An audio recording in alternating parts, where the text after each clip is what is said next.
አዲስ የትራንስፖርት የታሪፍ ማሻሻያ ተደርጓል። የታሪፍ ማሻሻያውን ያደረገው የአዲስ አበባ ትራንስፖርት ቢሮ ነው። የአዲስ አበባ ከተማ አስተዳደር ትራንስፖርት ቢሮ በነዳጅ ምርቶች ላይ የተደረገውን የዋጋ ማሻሻያ ተከትሎ በከተማዋ የሕዝብ ትራንስፖርት አገልግሎት ላይ የታሪፍ ማሻሻያ ማድረጉን በይፋ አስታውቋል። አዲሱ ታሪፍ ከነገ ጀምሮ በሁሉም የከተማዋ የትራንስፖርት ዘርፎች ላይ ተግባራዊ እንደሚሆን ታውቋል። ነባርና አዲሱ ተብሎ የተቀመጠው ዝርዝር የታሪፍ መግለጫ እንደሚከተለው ይቀርባል። ለሚኒባስ ታክሲዎች እስከ 2.5 ኪሎ ሜትር ነባሩ ክፍያ 10 ብር የነበረ ሲሆን በአዲሱ ክፍያም 10 ብር ሆኖ እንዲቀጥል ተደርጓል። ይህ እንግዲህ ለአጭር ርቀት ማለት ነው። በፊት በነበረው በ10 ብር እንዲቀጥል የተወሰነው። በሚኒባስ ከ2.6 እስከ 5 ኪሎ ሜትር ነባሩ ክፍያ 15 ብር የነበረ ሲሆን በአዲሱ ደግሞ 20 ብር እንዲሆን ተደርጓል። ከ5.1 እስከ 7.5 ኪሎ ሜትር ነባሩ ክፍያ 20 ብር የነበረ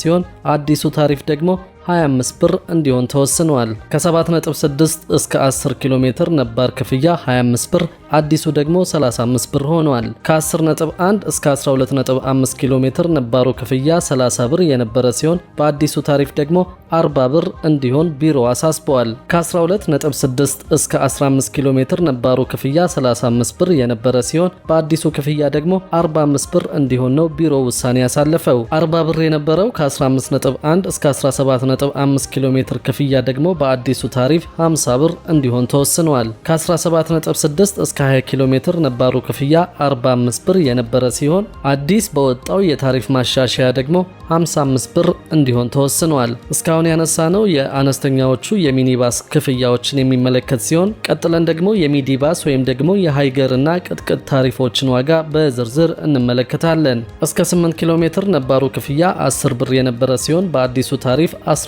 ብር እንዲሆን ተወስኗል። ከ8.1 እስከ 12 ኪሎ ሜትር ነባሩ ክፍያ 15 ብር፣ አዲሱ ደግሞ 20 ብር እንዲሆን ተደርጓል። ከ12.1 እስከ 16 ኪሎ ሜትር ነባሩ ክፍያ 20 ብር የነበረ ሲሆን በአዲሱ የታሪፍ ማሻሻያ 30 ብር እንዲሆን ውሳኔ ተላልፈዋል። ከ16.1 እስከ 20 ኪሎ ሜትር ነባሩ ክፍያ 25 ብር የነበረ ሲሆን በአዲሱ ማሻሻያ ደግሞ 35 ብር ሆኖ በስራ ላይ ውሏል። ከ20.1 እስከ 24 ኪሎ ሜትር ነባሩ ክፍያ 30 ብር የነበረ ሲሆን በአዲሱ ማሻሻያ ደግሞ 40 ብር እንዲሆን ተደርጓል። ከ24.1 እስከ 28 ኪሎ ሜትር ነባሩ ክፍያ 35 ብር የነበረ ሲሆን በአዲሱ ማሻሻያ መሰረት 45 ብር እንዲሆን ቢሮ ትዕዛዝ አስተላልፈዋል። በሶስተኛ ደረጃ የምንመለከተው የከተማ አውቶቡስን ታሪፍ ነው። እስከ 7.5 ኪሎ ሜትር አዲሱ ታሪፍ 10 ብር እንዲሆን ተወስኗል። ከ7.6 እስከ 12 ኪሎ ሜትር ነባሩ ክፍያ 10 ብር የነበረ ሲሆን አዲሱ ደግሞ 15 ብር ሆኗል። ከ12.1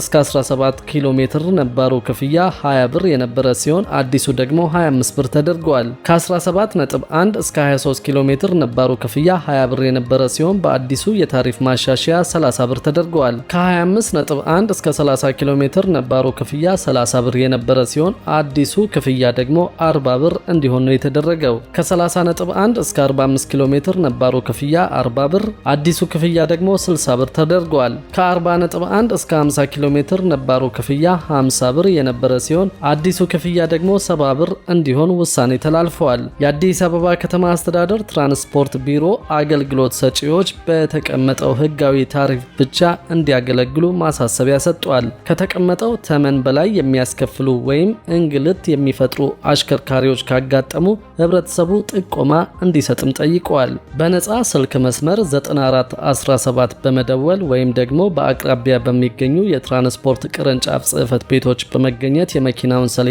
ቁጥር በመጥቀስ ማሳወቅ ይቻላል ሲል የገለጸው የአዲስ አበባ ከተማ አስተዳደር ትራንስፖርት ቢሮ ነው።